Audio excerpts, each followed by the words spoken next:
Kinsey Schofield here. Welcome to Recollections May Vary, a royal recap. I know you recognize Maureen Callahan, and how much have we been dying to talk to Maureen about the Vanity Fair article that probably sent Meghan Markle to Pottery Barn for all new plates and bowls and everything that might have smashed in Montecito after she read those pages.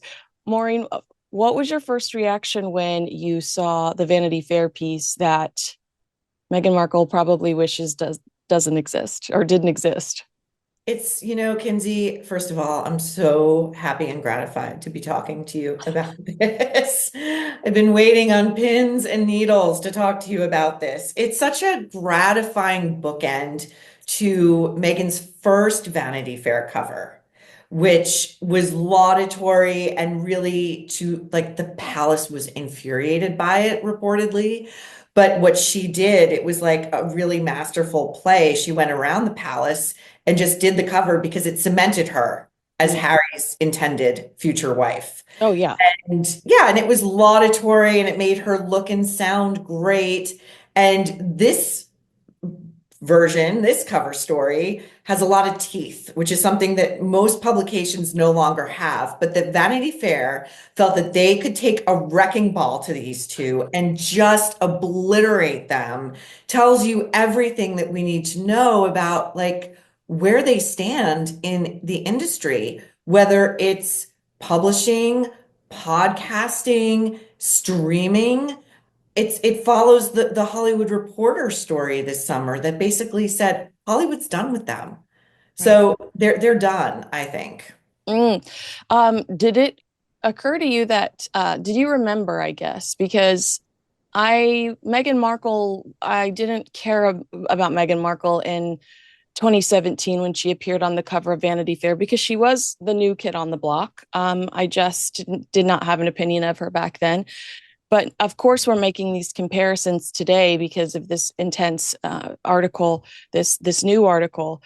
Did it occur to you that she likely pursued Vanity Fair for her cover because of those beautiful Princess Diana pictures in that cover from 1997, where she's in black and white and she'd been seen as this victim, and all of a sudden Vanity Fair puts her on the cover and you realize, oh my gosh, this woman could be a supermodel if she wants to because of the way that they framed her. I mean, just these iconic shots that now Prince Harry has framed in his home.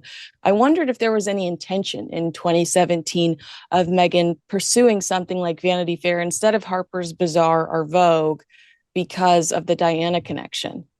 That's a really interesting theory. Those photos that you speak of, I don't know if you recall, but I believe it was episode one of the Harry and Meghan Netflix docu-series slash reality show, where she's got their baby Archie, I believe, and she's showing him a picture of a portrait of Diana.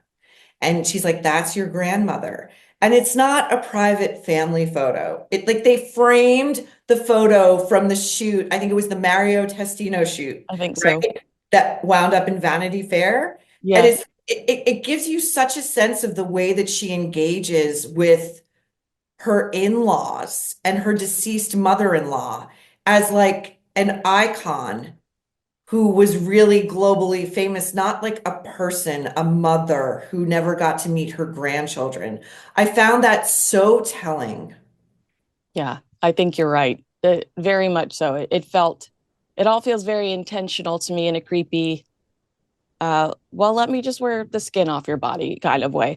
What were there any takeaways? Did anything make you gasp? Because there are some people that criticize the piece and say, what, we've heard it all before. There are some things that I think we assumed, like Prince Harry would love to just sit back and let Meghan Markle do all the work and him be the charity guy or the stay-at-home dad. But I did feel like the piece had packed a punch, and there were some big takeaways. The divorce book, I'd say, being my biggest takeaway. Oh, and Beyonce not wanting to do the podcast. Did you have any big takeaways? Yes, first of all, I agree with you. The divorce book, the Beyonce snub. I think the fact that this piece exists in a major American publication that is so vastly critical and has details and receipts of a couple that is famously litigious. Like they will sue you for looking at them sideways. What also really struck me were another couple of things. They're minor in comparison to Meghan allegedly shopping around a post-divorce book. What does that look like? What does that paycheck look like? My amount of conversation. One is that one of the employees of Meghan's on her failed podcast Archetypes left after 3 episodes. 3 episodes. Yeah. Kinsey, if you had employees who left you after like 3 episodes, you wouldn't be where you are. And Right. you know what I mean? The other one was that they have like no ideas. They Yeah. have like content creation, Harry and Meghan, requires actual content, not just your actual benighted presence in a room. And the only idea that I read in that piece that Harry brought to whoever his backers were, Spotify, was that he wanted to interview men he clearly viewed as sociopaths, be that Vladimir Putin or Donald Trump, and talk to them about how they developed their sociopathy, but how it was that Harry, despite all of his childhood challenges, never himself became a sociopath. I would kill to see the faces of the executives in the room at Yeah. that meeting. When they mention that Spotify pitched to him, well, why don't you review Coco's and talk to your friends over Coco reviews? I was like, that honestly, that's more, I can see that more than Prince Harry sitting down with Donald Trump. Okay. Like, I mean, yeah, but that also that smacks to me also of the desperation these executives had with coming up with something that might be palatable to a prince of the blood who you know is automatically going to be like, why am I here? Why am I in this room? My wife dragged me in here by my dog leash. It sounds like a more like a less toothy version of Hot Ones, right? oh Where you yeah. get that's what it sounds like. And but what is he going to talk to his friends about? Like according to one of the people who worked with them, this person said, outside of polo, I have no idea what Harry's interests are. Like the guy does not seem to have a developed inner life at all, which means he doesn't have actual interests. He's not that intellectually curious. He has a very circumscribed worldview. Of course he does. He's one of the most sheltered, protected people on the planet.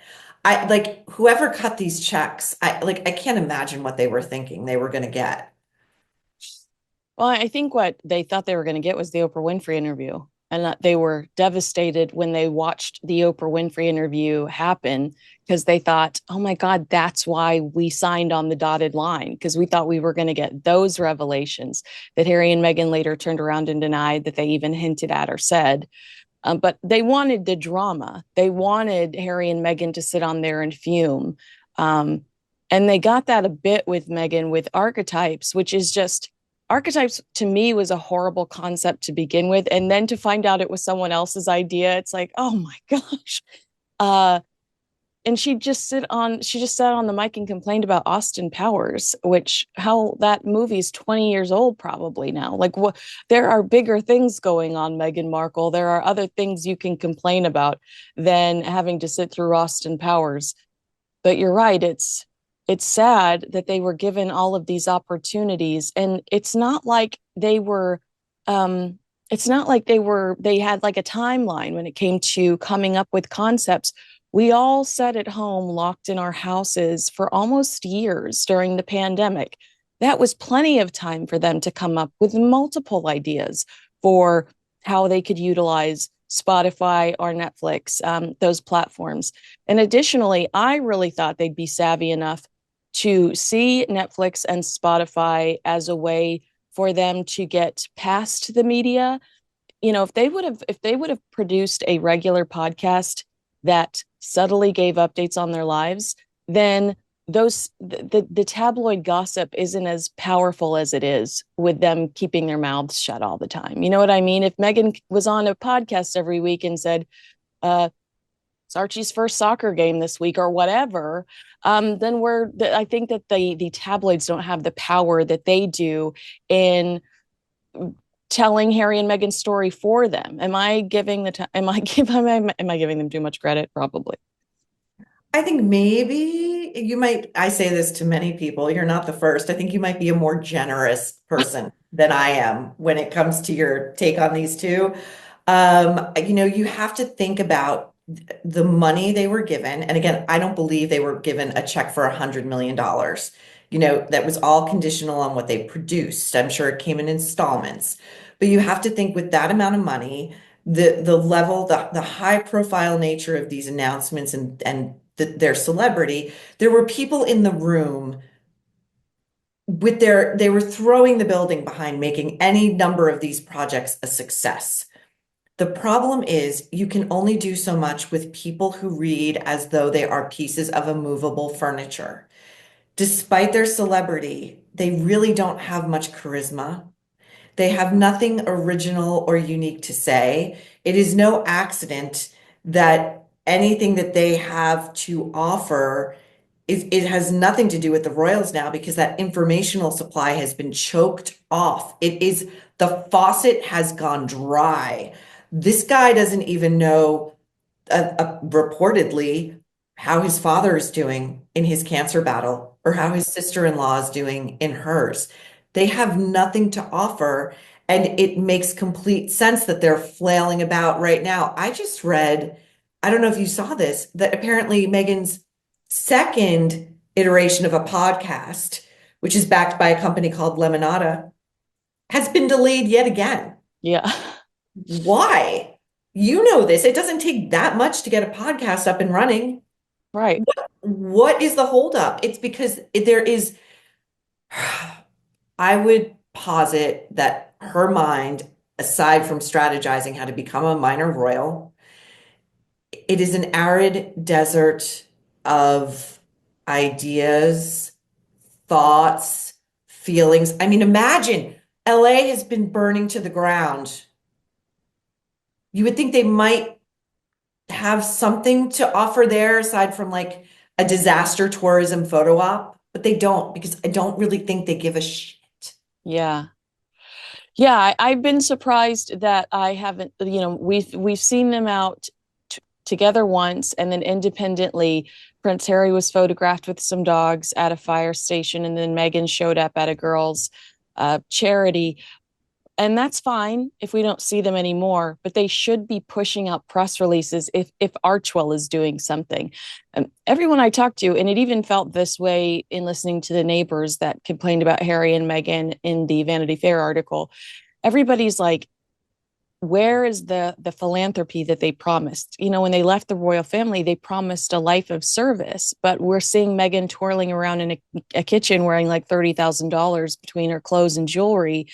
And we're seeing all of these big numbers associated with their deals with Netflix and Spotify, or certainly not Lemonada. She did not get Spotify money with Lemonada.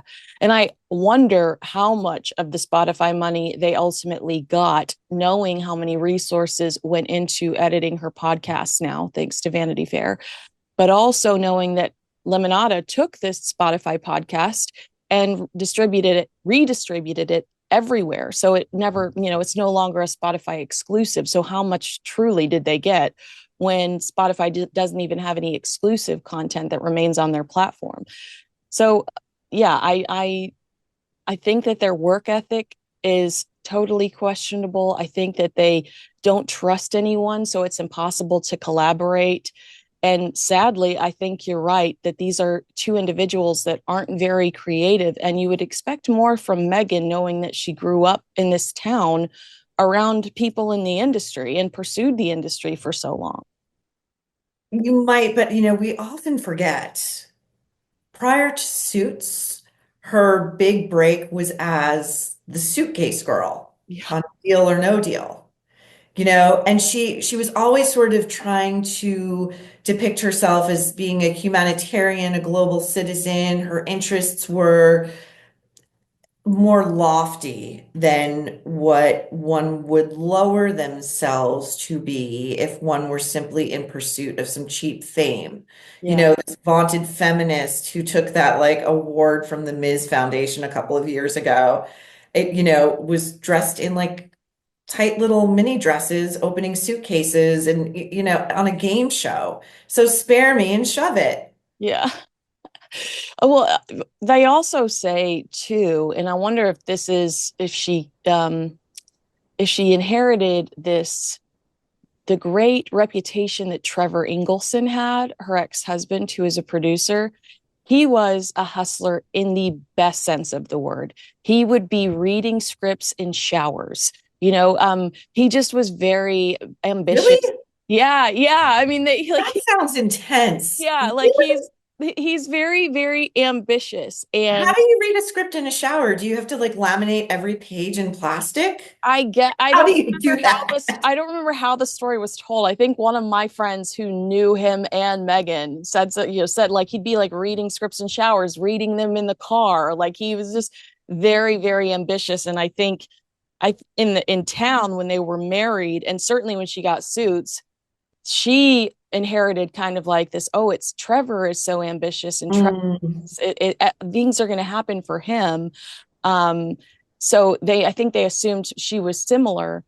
When in reality, I think she was with Trevor, hoping that he would help her get where she wanted to be. And every once in a while, he would throw her a bone and give her a role, but it wasn't the role she wanted. Every once in a while, I'm like watching one of his movies, and there she kind of pops up in the background or something, and I'm like, oh, but I do wonder if perhaps the word on the street was when she first arrived on the scene was that she was going places because of something she that he helped create, an image that he had helped create. But I'm sure that he might say otherwise today. Remember when he was shopping and sold that show to Fox about a man whose wife leaves him for a prince, and then that show just quietly disappeared? Like Fox never made I the show. forgot about that. Yeah, I'd love to know what happened there. I've heard that basically because he married a woman that has her family has so much money, he doesn't want the drama. He doesn't need the drama. They just are comfortable financially, professionally, and he doesn't want to attract any negative attention because he's got babies now. But Trevor, SOS, we want details. We're begging you, please. It's so funny, Kinsey, that you say that because I also know someone who knows Trevor, and this person told me that Trevor's been offered a lot of money numerous times to tell his version of the story, and he never has and he never will.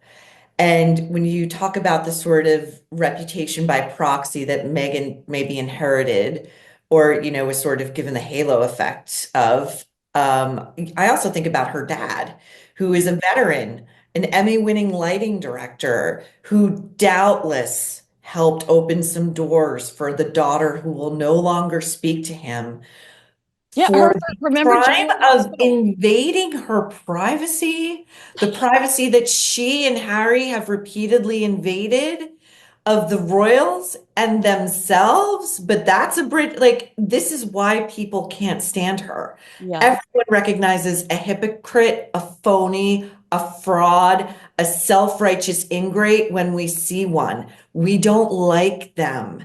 And if you recall, how can we? After the Oprah interview, I didn't realize it at the time, but I felt like a very lone voice when I wrote a column, like just ripping it to shreds as full of what I saw as lies, falsehoods, exaggerations. I got tarred as a racist. Oh, I know. I know. That was a difficult time. You're right. I know.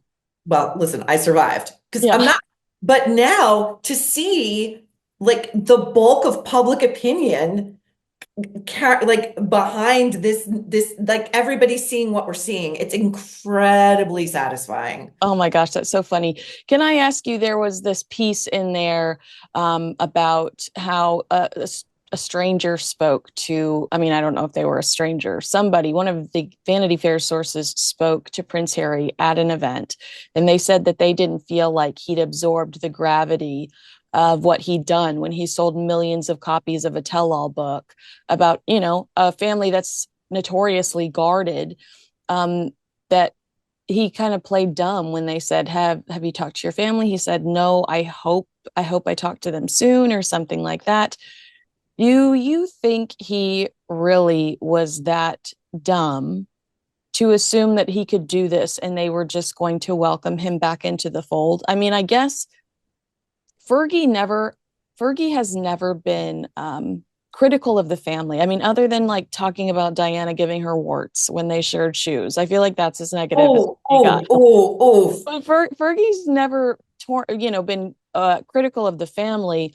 She humiliated the family and somehow found her way back in the fold, and never fully. Prince Philip couldn't stand her. But do you think he looked at that and thought, there's plenty, I can get away with stuff. Look at Fergie. I don't understand how he truly thought he could write about his balding brother assaulting him in a kitchen, which I don't believe that was as intense as he says it was. I think Harry is just a very sensitive young man, old man. Um, but It's do you kind think of hot. I kind of like it. it, Like William, like wrapping him coming up from all day William, in the yeah. kitchen. I like it. Do you think that Prince Harry was really ever that stupid? I mean, I don't think you can be that dumb. This is what I think, and I don't necessarily think I would ascribe it to stupidity. My understanding is that after Diana died, he was so grief-stricken and kind of at risk that the family really cosseted him more than they ever maybe would have. And that his acting out, his rebellions, it was all sort of couched under this umbrella of his extreme complicated grief, perhaps fears that, Harry might, reportedly, and, my understanding, possibly do something to harm himself.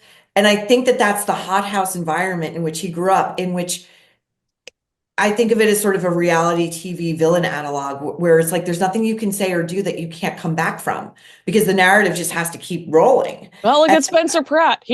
Prince Spencer Pratt's doing okay. for now, well, I Yeah. mean, we'll see, right? But like, yeah, he's having a little bit of a revival. And I think it really struck me that that was where his mind, like his warped mindset was when he did. It was either the Tom Bradby interview or the Anderson Cooper interview when he was promoting Spare. And one of them said something like, don't you worry that you will not be able to come back from this.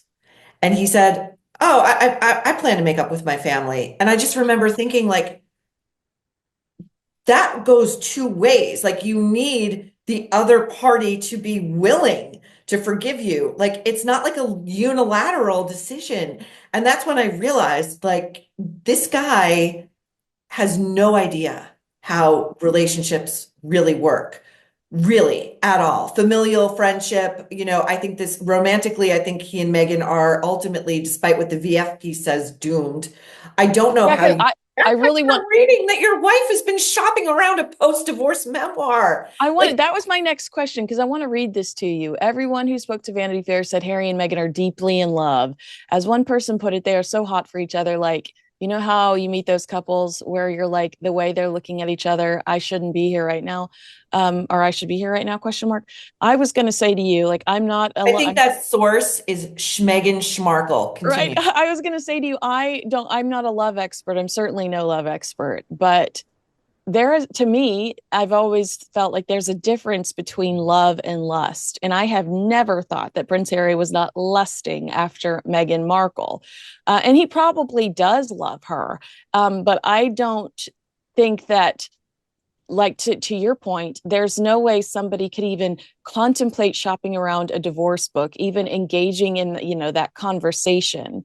And if you've been divorced once before, who's to say that it's not easier the second time around? I don't know. Maybe it is for Meghan. But I just thought, really? Okay, so they want to tear each other's clothes off. That doesn't mean they're deeply in love. That means that they like to go to Pound Town and God love them. I mean, I just don't think it's the same thing. Listen, I have two thoughts about this. Number one, so a traditional magazine, which is like a dinosaur, has a lead time of 3 months, which means this reporter's been working on this story for probably at least six. And over the past 3 months, what did we see? Harry and Meghan doing a ton of separate appearances and things on their own and being told that we should expect this quote unquote professional separation, which I think is just an on-ramp to a quote unquote personal separation.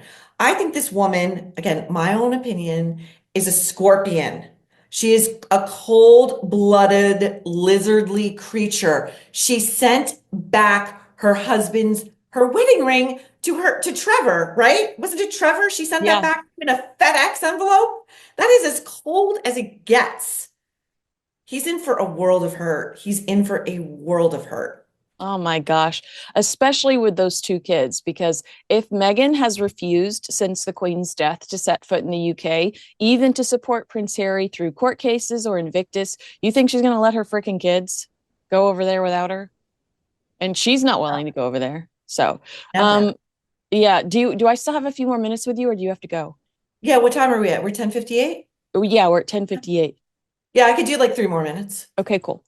And then talk to me about the bully allegations. What was your take when it came to claims like needing therapy? Whoa, these are great claims. These are great claims. Like, I had to go into therapy. Like, was somebody saying like PTSD? I Similar, don't yeah. know. It's coming if they haven't.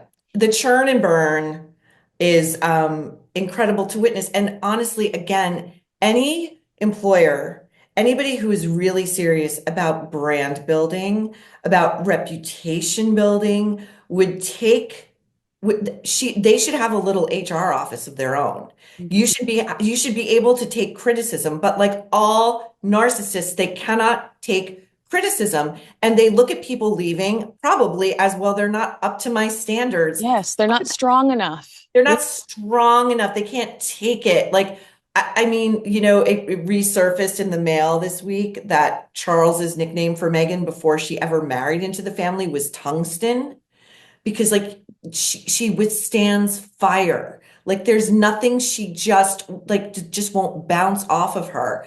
What I think But we we know would that's not true because she sits on Oprah having a total pity party, you know?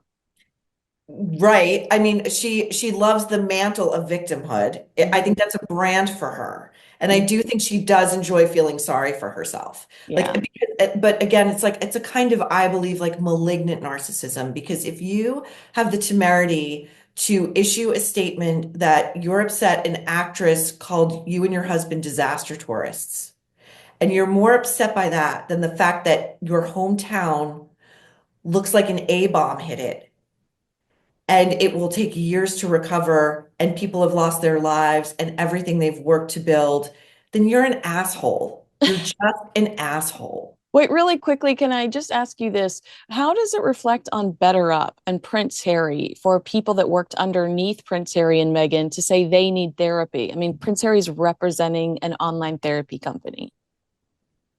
I actually thought he had been let go because we never Well, hear about he's it. still taking those checks. He's still there. I don't understand why they haven't quietly dropped him. I mean, I just think they're lost leaders in every single category.